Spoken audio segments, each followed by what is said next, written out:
हमने पहले कथाओं में कहा, आप लोगों ने स्मरण में रखा होगा, 12 महीने शंकर जी को 1 लोटा जल चढ़ाओ, पर सावन के महीने में शंकर जी को जम के बोलो जरा, 2 लोटा जल चढ़ाओ। शिव जी को 2 लोटा जल।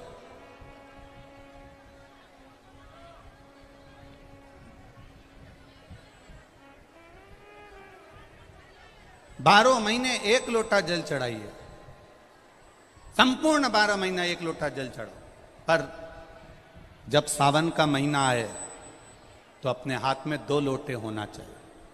भले 1 लोटे के ऊपर दूसरा लोटा रख के लेके जाओ, मंदिर में जाओ, अंदर पहुंच जाओ, दोनों लोटों को हाथ में ले और दोनों की धार एक साथ मेरे देव अधिदेव महादेव को समर्पित करो। दोनों की धार। अब ध्यान देना थोड़ा सा, इस पुष्कर की ब्रह्मा शिव महापुराण की कथा का स्मरण करिएगा, थोड़ा सा ध्यान दीजिएगा। जैसे ये शिवलिंग है, ये जलाधारी है, ये यहां से जल नीचे जा रहा है। जलाधारी का जो मुख होता है वो उत्तर की ओर हो जाता है, ठीक है, समझिएगा जरा। अब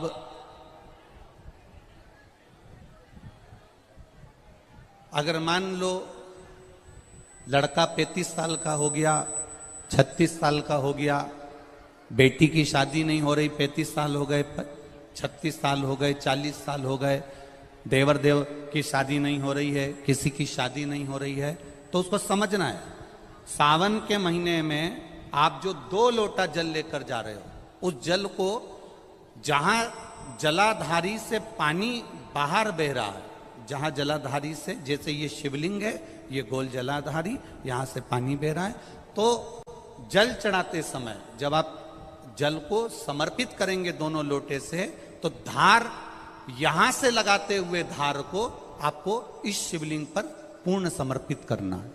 कहां से चालू करेंगे?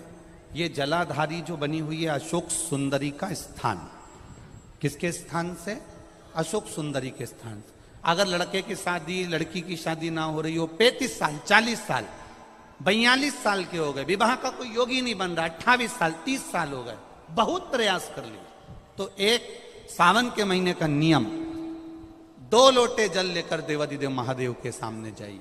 यहां अशोक सुंदरी वाली जगह से दोनों धार एक साथ चढ़ाना प्रारंभ करिए और करते करते वो धार शंकर भगवान के शिवलिंग पर ले जाकर छोड़ दीजिए। ये सावन के महीने के अगर आपने मात्र 7 दिन भी लगातार अगर ये धार आपने चढ़ा ली है, तो देवाधिदेव महादेव की कृपा से 3-4 महीने में सूचना आपको प्राप्त हो ही जाती है। जल की महत्व, बोल बम का नारा है,